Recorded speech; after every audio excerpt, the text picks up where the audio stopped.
Ya la vez pasada fue para el primer aniversario, ¿se acuerdan? Y ya pronto, pocos meses de cumplir el segundo aniversario. Y me pone muy feliz verlos prevaleciendo, firmes, porque les tengo una noticia. Aunque la iglesia prevalece, el enemigo no se cansa de desanimar a la iglesia. Así que verlos vivos, verlos adorando, verlos orando, me ilusiona y me pone muy feliz, porque como iglesia tenemos un solo objetivo, es rescatar cada domingo un alma del infierno. No hay otro objetivo, no hay otra razón por la cual Dios te escogió y Dios me escogió. Así que me gustan todas las actividades que están haciendo de hombres. Por ejemplo, ustedes saben, mujeres, que a los hombres no les gusta salir de la casa. Entonces, a los hombres no hay que preguntarles, hay que mandarlos al retiro. Las mujeres les encanta huir de las casas. Por eso cuando hay eventos de mujeres no hay que decirles nada, ya se anotaron. Entonces, miren, hay temas de hombres que hay que hablar entre hombres. Hombres, ya saben a qué se refiere.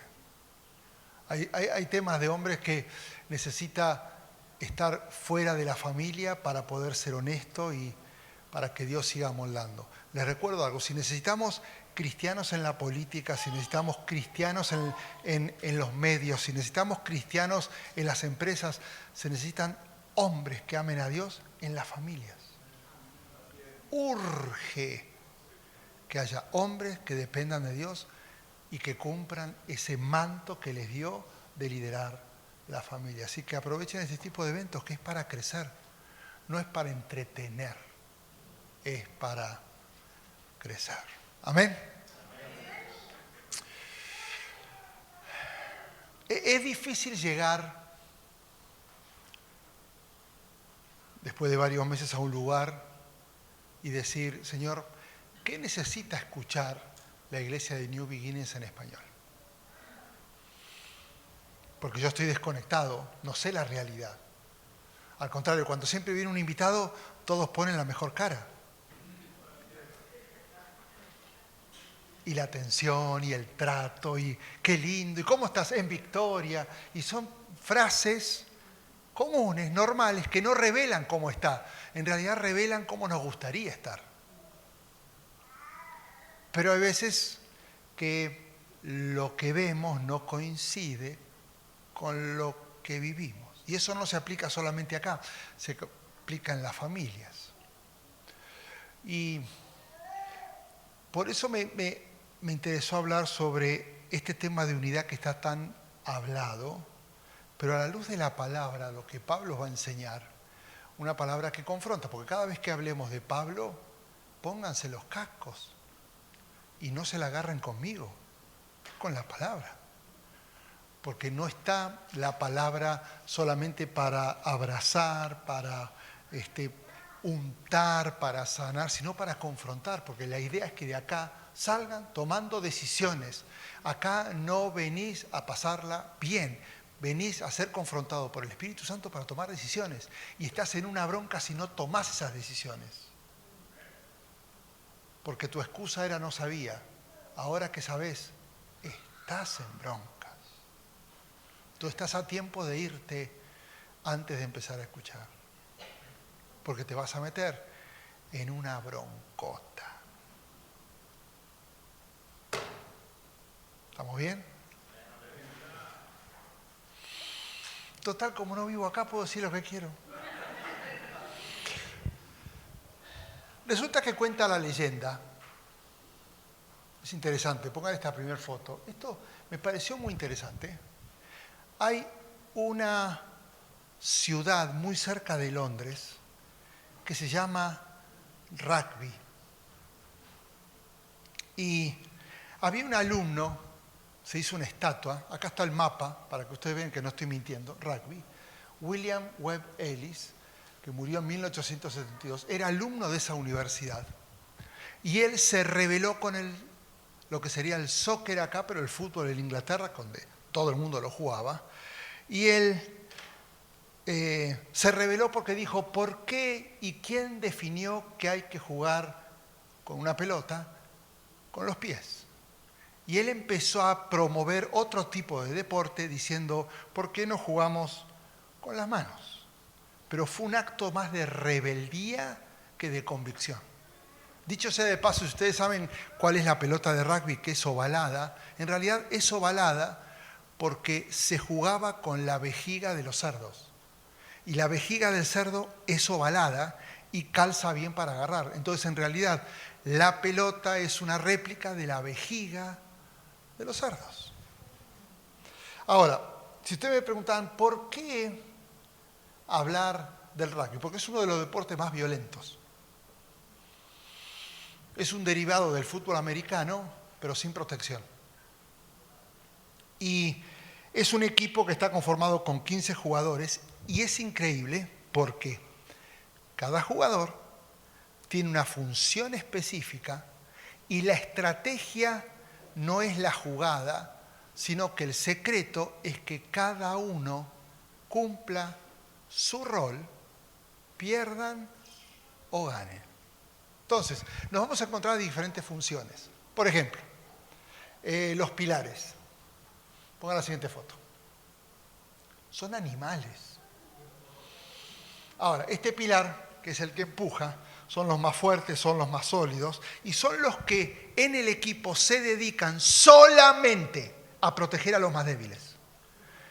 Ustedes ven ese gorila ahí, lo único que tiene es una sola función. Donde hay jugadores con físicos más chicos, ellos lo tienen que proteger.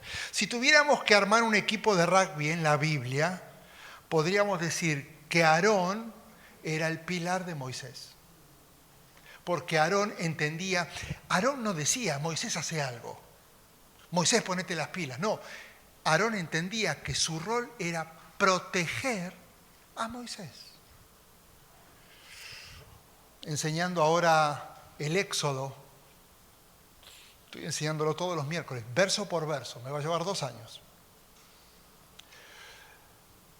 Me sorprendió porque no se sabe si realmente Moisés era tartamudo. Porque en Hebreos dice que era de un gran hablar y de gran elocuencia. ¿Cómo un tartamudo va a ser de gran elocuencia? Sí se dice que Moisés tenía falta de identidad. ¿Por qué? Porque era hijo de hebreos, criado en Egipto y conoció a su esposa en Madián. Qué parecido a nuestra realidad, donde somos de un país latino, vivimos aquí y no sabemos si no somos de allá o de acá. Y encima, cada estado en Estados Unidos es como si fuera un país diferente, porque si venís de California, te venís a Texas, es otro lugar. Entonces, creo que la debilidad no se limita a tu tamaño, sino a tu identidad. Y la tendencia es que nosotros, aunque tengamos carácter fuerte, falla la identidad porque estamos con mezclas de formación. Así que yo me identifico con Moisés. Pero al que tiene falta de identidad no hay que decirle, ¡ey! ¡Despertá! ¡Ya! ¡Sos maduro! No, porque batalla con algo que no es que lo busca, sino que lo sufre. Pero ahí está Aarón protegiéndolo. Está el hooker. La siguiente foto. Interesante porque él es el que tiene el conocimiento técnico, son los que deciden los movimientos tácticos, son los líderes estratégicos. Y en la Biblia podríamos hablar de Bezalel, que fue el artesano, el constructor, el que diseñó el tabernáculo. Él es el que dice, momento, no le pida fuerza, no le pida protección. Él es el estratégico en el equipo. Él es el que dice, yo creo que tendríamos que iluminar acá, habría que levantar acá. No le pidas fuerza, no le pidas velocidad, no le pidas acción. Él está pensando.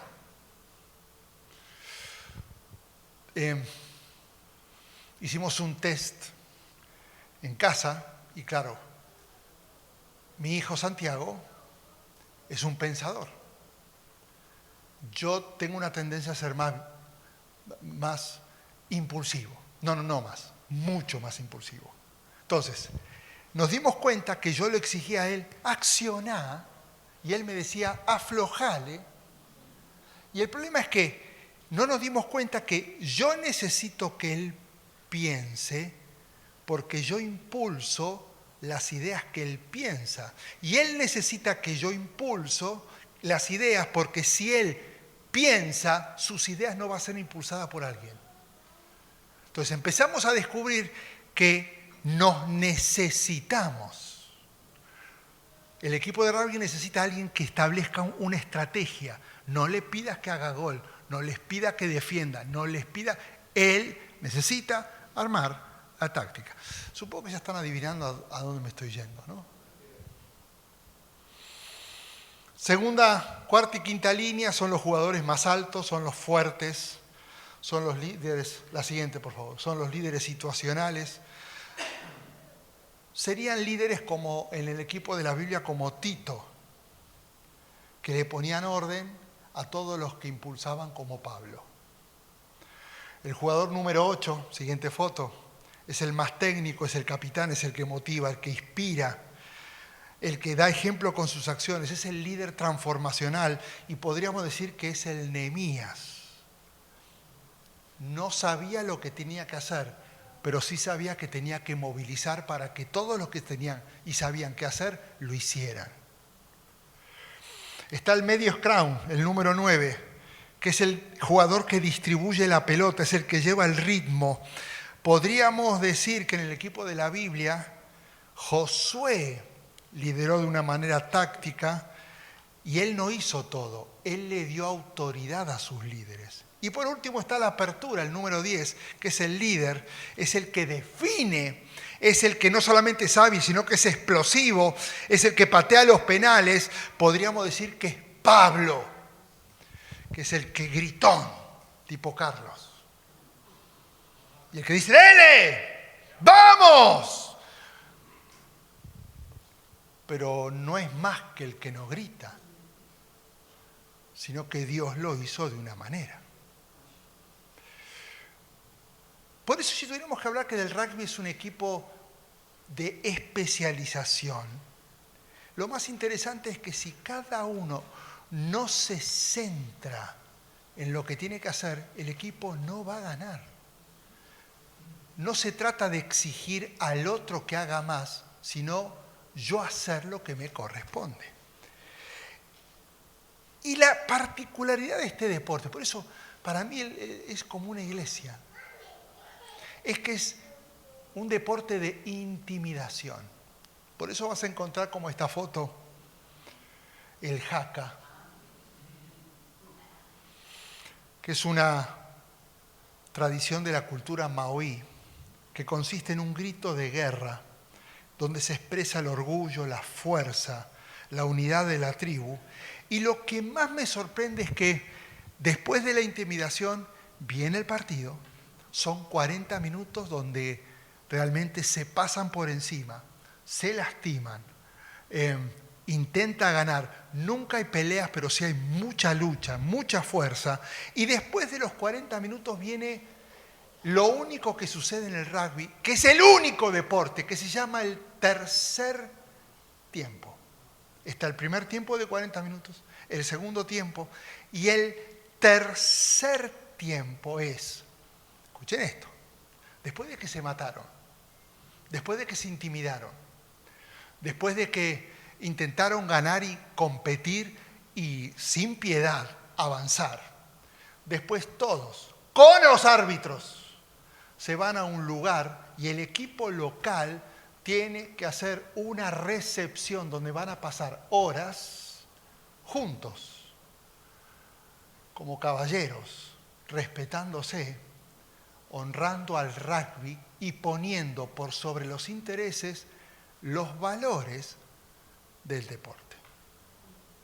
Yo acá podría terminar la predicación. Ya lo dije todo. El visitante debe aceptar, aparte, no importa el resultado, ¿eh? Fíjate esta frase, en el tercer tiempo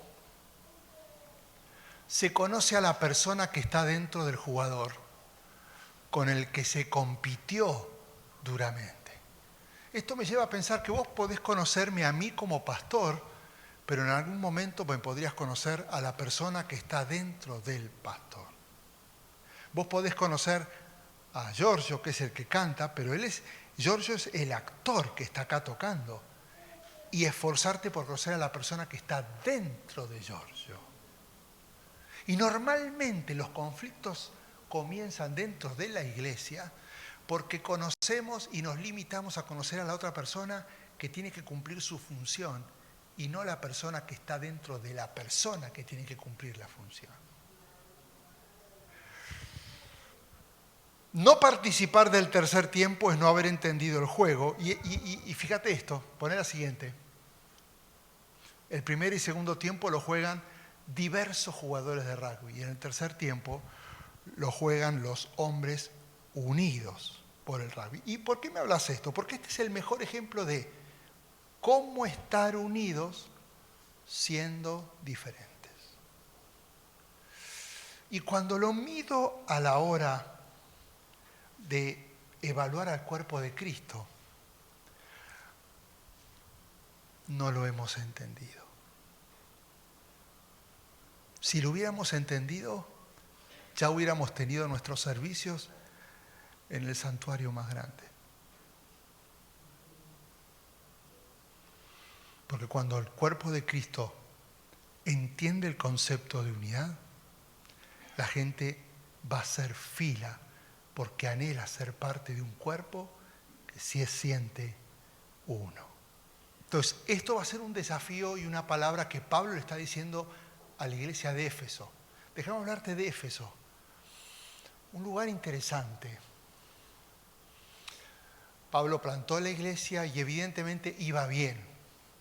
Iba creciendo. Ya estaban en los 80s. Buena música. Estaba en una ciudad muy complicada. Si hoy tuviéramos que comparar con Estados Unidos, sería tipo Las Vegas o tipo Nueva York. Con mucha presión cultural. Entonces el gran peligro que ellos tenían es que todo lo cultural se filtraba dentro de la iglesia. Y si ustedes leen la carta, acuérdense que hay cartas pastorales y hay cartas para la iglesia.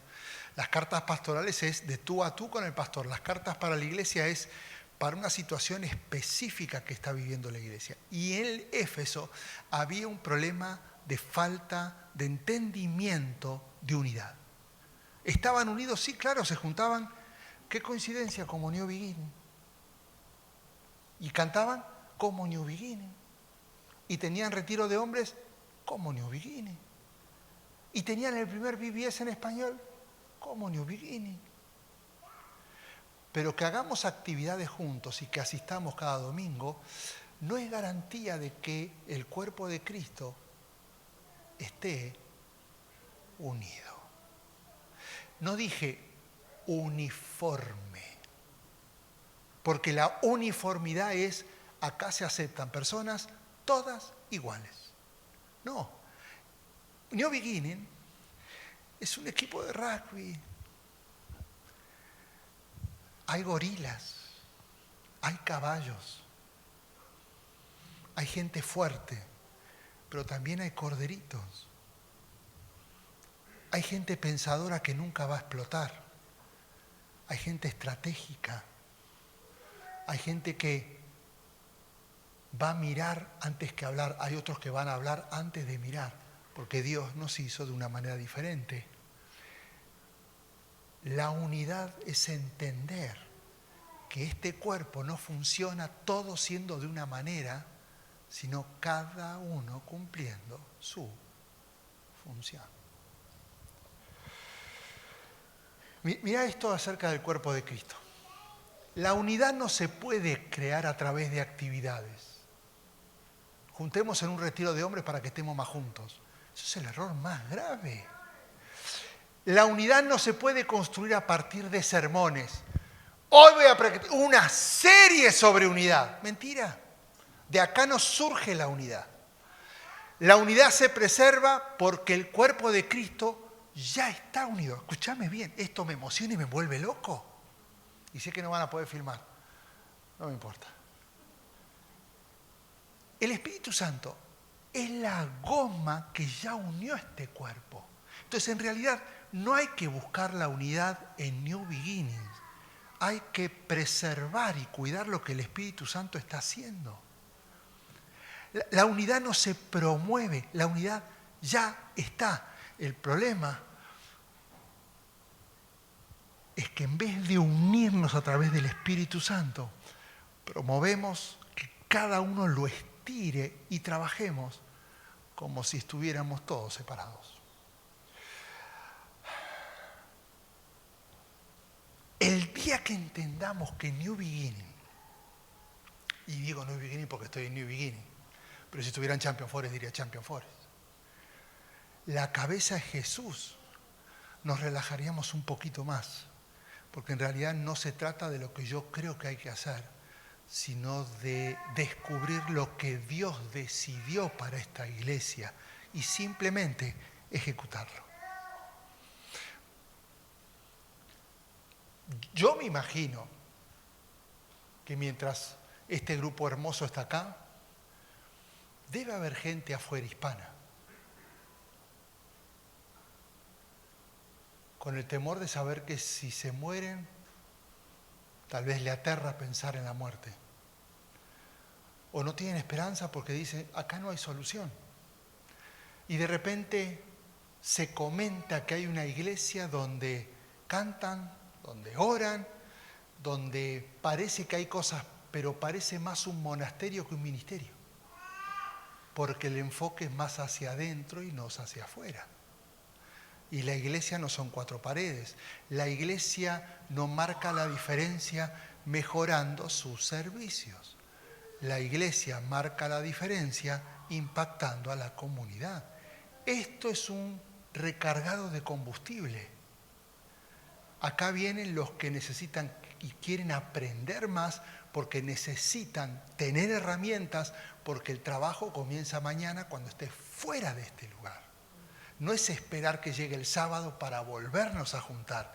Es yo tener más herramientas para cumplir mi propósito. Ahora,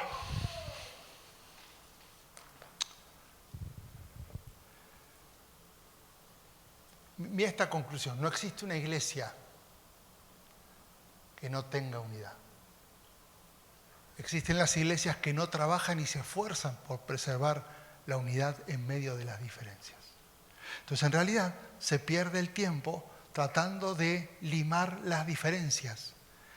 Y la unidad no tiene que ver con las diferencias, sino con lo que hace el Espíritu Santo en el cuerpo de Cristo. Porque no fuiste diseñado para limar las formas y las diferencias de nadie. Eso es cuestión del Espíritu Santo. Ahora, vamos un poco a la palabra porque después de esta introducción yo quiero saber qué es lo que dice Pablo. Porque ustedes no vinieron a escucharme a mí, vienen a escuchar lo que la palabra dice, porque la que transforma es la palabra. Esta es, ¿te imaginas? Poner la siguiente. Si todos tirásemos en la misma dirección, esta iglesia volcaría. Y si todos fuésemos iguales, esta iglesia no crecería. Así que disfrutá que el que tenés al lado es diferente. Y esto se aplica a tu familia. Vos sabías que uno se casa con los opuestos, ¿no? Por eso te matás.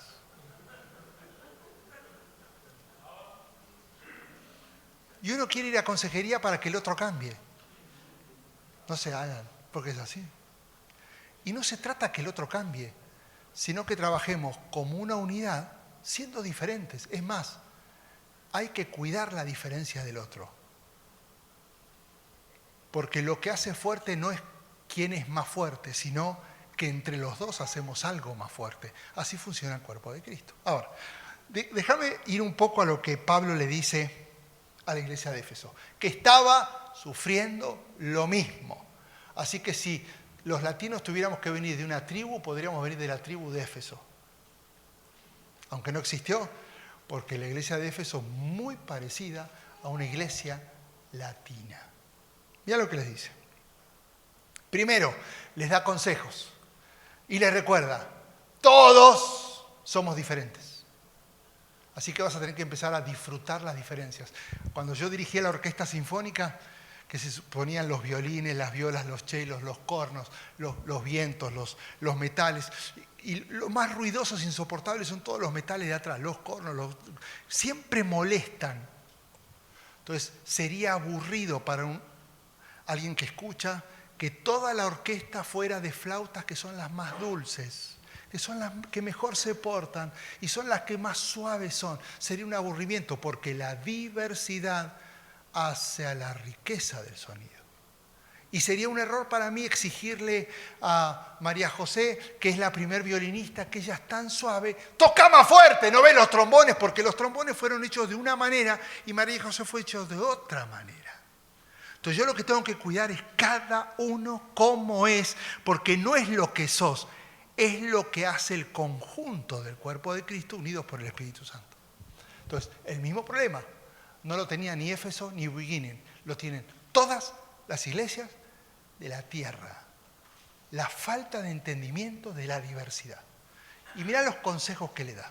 Número 1, le dices, todos somos diferentes. Dice el versículo 7, a cada uno de nosotros se nos ha dado gracia en la medida que Cristo repartió dones. Quiero que me digan, decid dones conmigo, dones.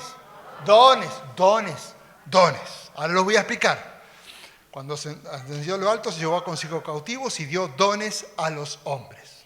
Ahora, ¿fuiste pensado por Dios? Sí. ¿Tenías nombre antes que estuviera en el vientre de tu mamá? Sí. ¿Dios sabía que ibas a estar en New Beginning? Sí.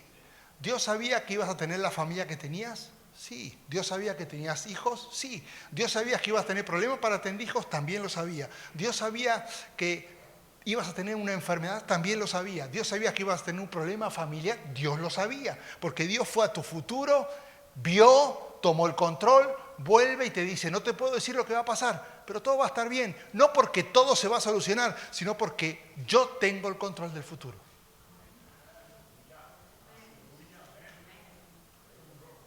Entonces tu esperanza o tu obsesión no debería ser que todo se solucione como yo quiero, sino que Él tenga el control de todo. Porque si yo quiero que se solucione como yo quiero, eso es capricho.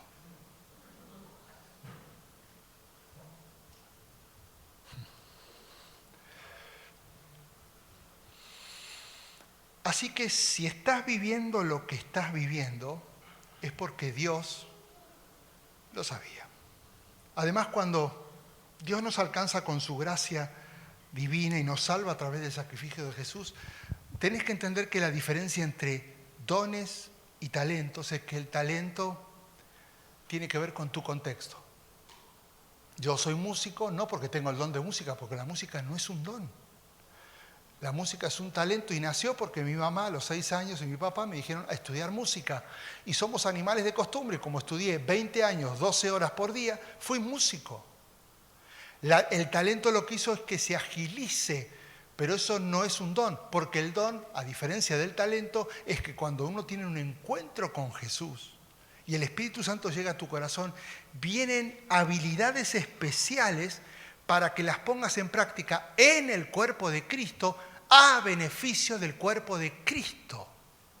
Entonces la preocupación tuya no debería ser qué hace el otro, sino ya descubriste tus dones. Porque no va a bajar un ángel a decirte yo te di esta habilidad. El don se descubre sirviendo. O sea que si vos no estás sirviendo es porque no te interesa descubrir sus dones. Entonces, si no te interesa descubrir sus dones, no sé si sos un seguidor de Jesús. Porque el seguidor de Jesús lo que quiere es ser proactivo para cumplir el propósito porque Dios te pensó antes que nacieras. Y te regala 60, 70 años en la tierra, no para que produzcas, sino para que cumplas su propósito, porque esto que estás viviendo, donde te obsesiona el tener algo nuevo, te obsesiona tener una casa, esto es pasajero, porque no nos vamos a quedar acá. Es más, alguno de nosotros esta semana puede morir. ¿Y cuál es el problema? Si nos espera vida eterna. Qué fácil decir amén, ¿eh? Pero mañana tu preocupación va a ser la productividad y no el propósito de Dios. Entonces te dio dones. Y me preocupa cuando alguien viene y me dice, no sé cuál es mi don, porque en realidad me está diciendo un mensaje dentro del mensaje. Tal vez me está diciendo, no me interesa saber qué habilidad tengo, eso es egoísmo. O si me dice, no tengo el don, es muy honesto, porque en realidad su conversión fue intelectual, porque no hay transformación en su corazón. Y el gran problema de hoy en las iglesias, que funcionan como cuerpo de Cristo, pero no lo son, es que la conversión es intelectual. Sé todo, dónde nació, cómo murió, qué es lo que hizo, los discípulos, lo que tengo que hacer, Mateo 28, la gran comisión que Él vino al mundo porque dio a su único hijo para que todo aquel que en Él crea no se pierda más tenga. Pero no hay transformación en mi corazón. Y vos decís, ¿por qué tengo que saber el don? 1 Corintios. Porque necesitan saber qué capacidad te dio el Espíritu Santo para ponerla al cuerpo de Cristo. ¡Te urge! Número 2, porque tenés que mantenerlo activo. Te recomiendo que no dejes de usar esa capacidad especial que dio, porque cuando te puse la mano tenés que ponerlo en práctica.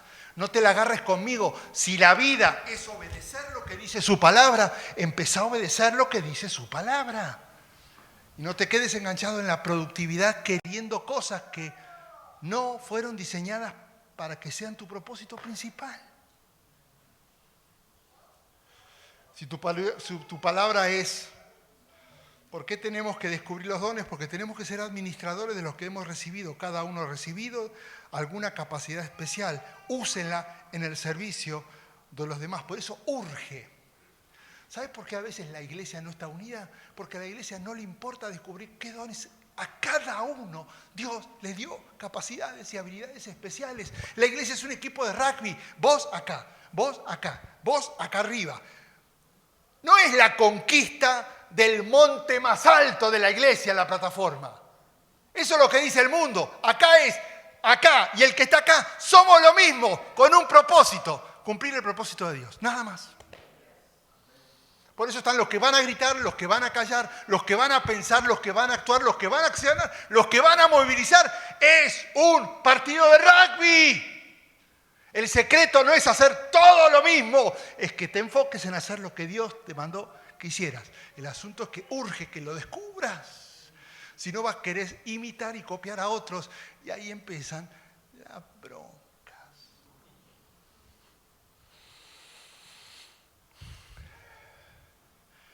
Pero entonces, ¿puede pasar tiempo y yo estar relajado sin descubrirlo? Claro que sí. Pero, ¿puedo poner como excusa que simplemente no lo he descubierto? Claro que no. Porque te urge descubrirlo. ¿Cómo? Sirviendo, probando, intentando. Entonces, ¿yo tengo que descubrirlo? Claro que sí. El pastor no va a orar por nada, no puede. Eso es algo que el Espíritu Santo hace directamente en tu corazón. Entonces, evalúa cómo está tu familia, evalúa cómo está la iglesia, evalúa cómo está tu comunidad. Mucho se va a reflejar en tu obsesión de poder descubrir, si es que no lo descubriste, el propósito de Dios y las habilidades que Dios te dio. Porque Él te diseñó para que la pongas en práctica. Cuando cada uno cumple su función, comienza a surgir la unidad en la diversidad. ¿Me siguen hasta acá? ¿Se entiende? Voy rápido acá. ¿Hasta qué hora tengo acá? No que todo el día. ¿Cómo todo el día? No. Mira esto. Así que, y esto trasladalo a tu familia. Pablo aclara el segundo punto. No solamente todos somos diferentes, sino que todos tenemos funciones diferentes. Fíjate uno. Hay algunos apóstoles, profetas, evangelistas, pastores, maestros, a fin de capacitar al pueblo y de este modo llegaremos a la unidad. Escuchá, dones para capacitar la iglesia, por ejemplo. Ahí te va. La función de la iglesia es evangelizar. ¿Qué es evangelizar? ¿Te invito a la iglesia? No, eso es una invitación. ¿Evangelizar qué es? ¿Quiero que aceptes a Cristo? Tampoco. Es dar una buena noticia. ¿Cuál es la buena noticia?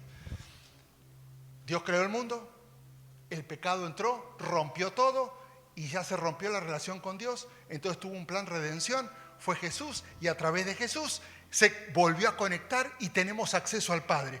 La buena noticia es que con Jesús, el pecado que había intentado romper la relación, a través de Jesús, ¿lo crees? Sí lo creo. Esas son las buenas noticias. Esas son las buenas noticias. Nuestra función no es asistir, porque en ningún versículo dice asistan hasta que venga. Eso es un mal entendimiento del Evangelio. Dios no está midiendo tu compromiso con la iglesia. Él está midiendo tu compromiso con su propósito. Por eso necesitamos una iglesia descarada, no comprometida, descarada, que vaya y hable con los meseros, que vaya y hable con el de la yarda, que hable y dice, tengo una noticia, ¿cómo estás? ¿Estás mal?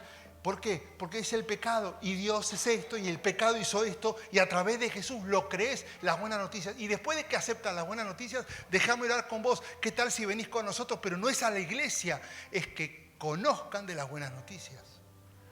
Por eso todos tenemos que evangelizar. No todos tienen el don de evangelismo. Y los que tienen el don de evangelismo son los que tienen que enseñar, porque la primera pregunta, yo le digo, una vez estaba en Conroe, en mi iglesia, y le digo, ¿cuántos se creen locos por Cristo? Y siempre están los 10 de siempre, yo soy loco por Cristo. Así que, así, no me digas, ¿soy loco por Cristo? Bueno, se van de la iglesia. Váyanse. No, váyanse. Y vayan, y como son locos por Cristo, al primero que se encuentren, díganle que quieren orar.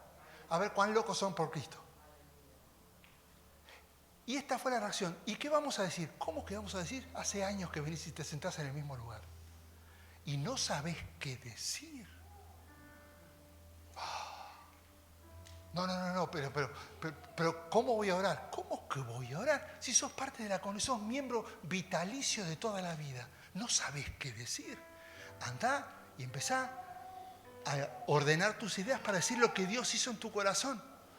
Entonces, en el momento que se van, empiezan a orar y la gente no rechaza, porque cuando vos salís de este lugar a valorar a la gente, ¿sabés qué es valorar? Detenerte y decir, hey, ¿cómo estás?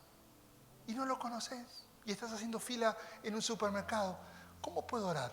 ¿Cómo? Es decir, ¿estás loco? No estoy loco. Como Dios me ama a mí, ahora me ama amarte a vos. Y simplemente lo estoy haciendo. Eso es evangelismo. Eso es amar a la gente. Eso es la buena noticia. Dios me ama y Dios te ama. Pero por alguna razón hemos limitado al propósito de Dios a cumplir religiosamente con asistir. Y los que son más tradicionales y más conservadores, hasta en el mismo asiento siempre, igual que ocupe su asiento.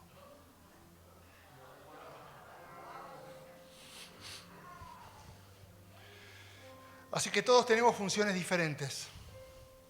Y tus dones, fíjate esto, tus dones espirituales siempre van a revelar cómo Dios quiere que le sirvas y te muevas en el equipo. Así que si no estás sirviendo y no sabes dónde estás, es porque no te preocupaste por descubrir tus dones, porque el don es para que vos descubras dónde Dios quiere que sirvas. Por eso la iglesia está como está, pasando un lindo tiempo adentro, pero no se trata de lo que pase acá, se trata de lo que pase fuera de este lugar.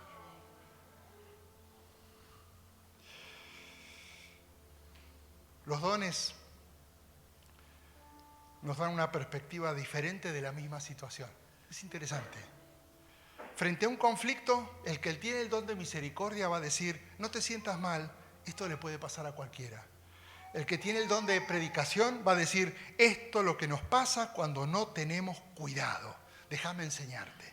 El que tiene el don de servicio, te voy a ayudar a encontrar una solución. El que tiene el don de maestro, estás viviendo esto porque no tuviste las herramientas necesarias para evitarlo. El que tiene el don de exhortación va a decir, espero que ahora sí tomes en cuenta en serio la escritura para que no te vuelva a pasar lo mismo. El que tiene el don de dar va a decir, este es el momento mejor para que des a los demás de tu experiencia de vida. El que tiene el don de administración va a decir, ahora que estás tocando fondo, aprendé, guardá y ayudale a los demás. Y el de evangelismo te va a decir, no dejes de hablar de esto.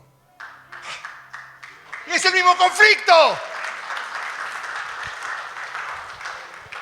Como todos somos, poner la siguiente, diferentes y tenemos funciones diferentes, nunca competimos, nos complementamos. Pero si no sabemos qué tenemos que hacer, ¿cómo nos vamos a completar? New Beginning, estamos porque falta mucho por descubrir en este salón. No es asistir, es hacer. La iglesia no va a crecer porque se predique mejor o porque la música sea mejor. Lamento, buenos músicos, pero la verdad nadie de los que viene acá viene a escuchar música. Y si no hubiera música, la iglesia crecería igual.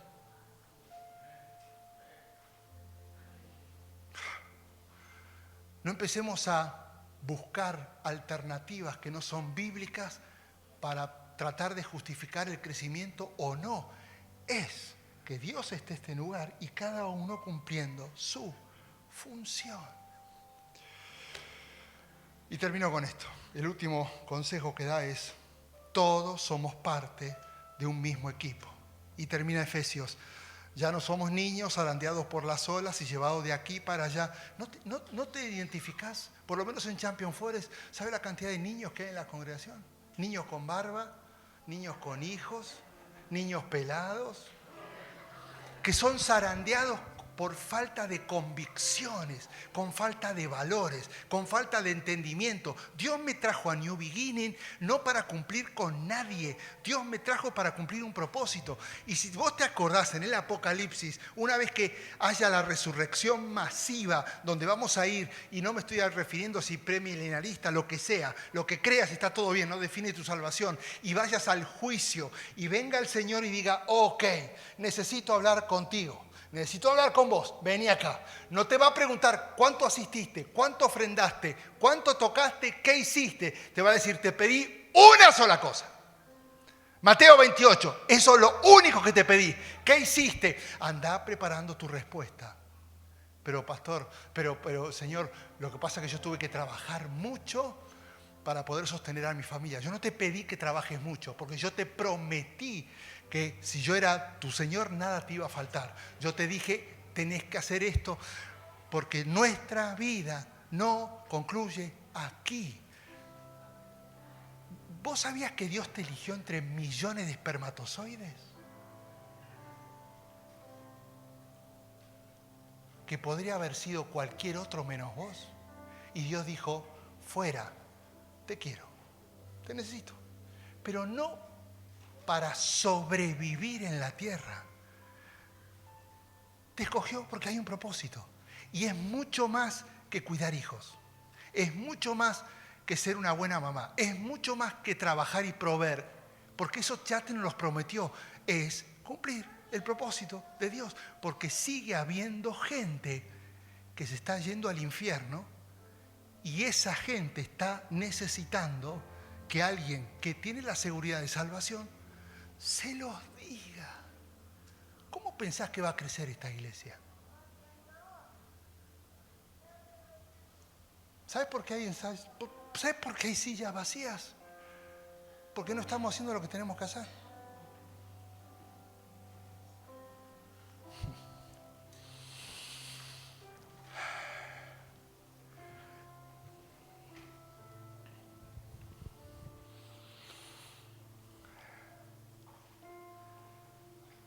Podemos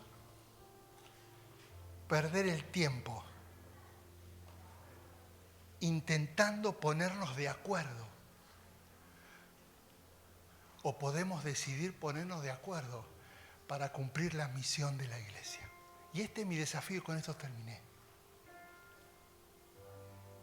Ojalá tuviera la capacidad de sacudir esta iglesia. Yo no sé por qué esta iglesia está en esta ciudad. No sé por qué esta iglesia está en esta comunidad.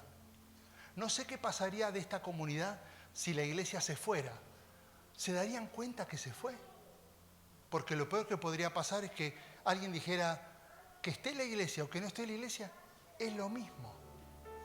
Porque Dios nos puso acá para impactar una comunidad, no para crecer, para impactar y mostrar el amor de Jesús. Así que tenemos dos opciones.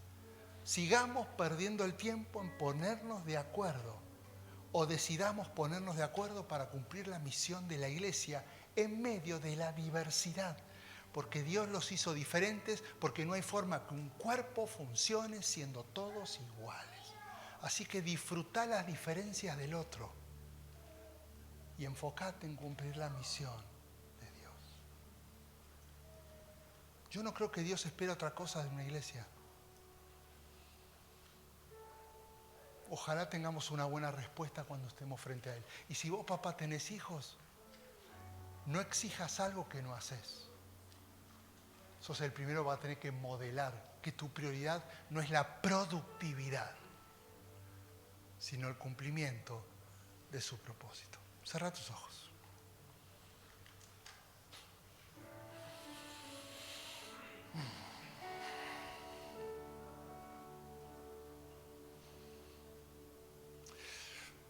Y yo quiero dar un espacio de unos minutos nada más.